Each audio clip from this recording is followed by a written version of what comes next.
आम प्रपद्यन्ते तांस तथैव भजाम्यहम्। अब हम भी यही बात करेंगे, क्योंकि समिति के जितने सदस्य हैं आपने अपने धैर्य को बना करके रखा, क्योंकि यज्ञ में जब दीक्षा होती है तो किसी प्रकार के सांसारिक गुणों से प्रभावित होकर के यज्ञ नहीं होता। अगर कुछ भी ऐसा हो, कभी क्रोध आदि नहीं करना चाहिए, पर हर प्रकार की इंद्रियों पर विजय प्राप्त करके हमारे सारे यजमान बड़े अच्छे तरीके से हवन को संपन्न करवाया।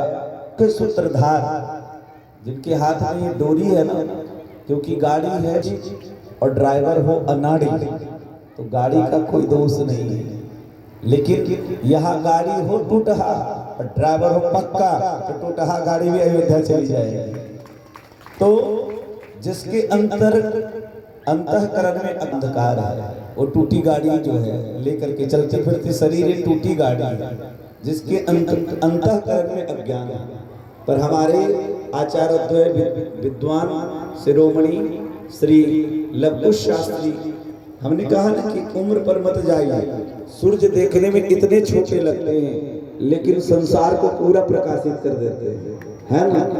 अंकुश दिखने में इतना छोटा लगता है लेकिन इतने बड़े हाथी को अपने वश में कर लेता है। मंत्र परम लघु, मंत्र छोटा होता है लेकिन देवता को वश में कर लेता है। वैसे लवकुश शास्त्री जी ने पूरे मगध साम्राज्य को अपने वश में कर लिया है ना। और इनके साथ जितने विप्रगण हैं, हमने बार बार भूरी भूरी हम आपको भी आशीर्वाद देते हैं। और अयोध्या रामलला दर्शन करने शीघ्र आइए। कुछ जी तो आ ही गए हैं और लव जी की बारी है। और कमेटी के सदस्यों ने विशेष तौर से श्री किशोरी जी के पूरे परिवार हमारी सेवा में लगे रहे। हमारे खान पान से लेकर के जो भी हर चीज आपने देखा, तो इसे बहुत आशीर्वाद। सूरज जी की हमारी कथा बहुत मन से सुनते थे। मैंने देखा जब कहीं उठ के जाते तो मानसिक पीड़ा होती थी, और हमने यही कोशिश की है सूरज जी कि हमने कथा सुनाई।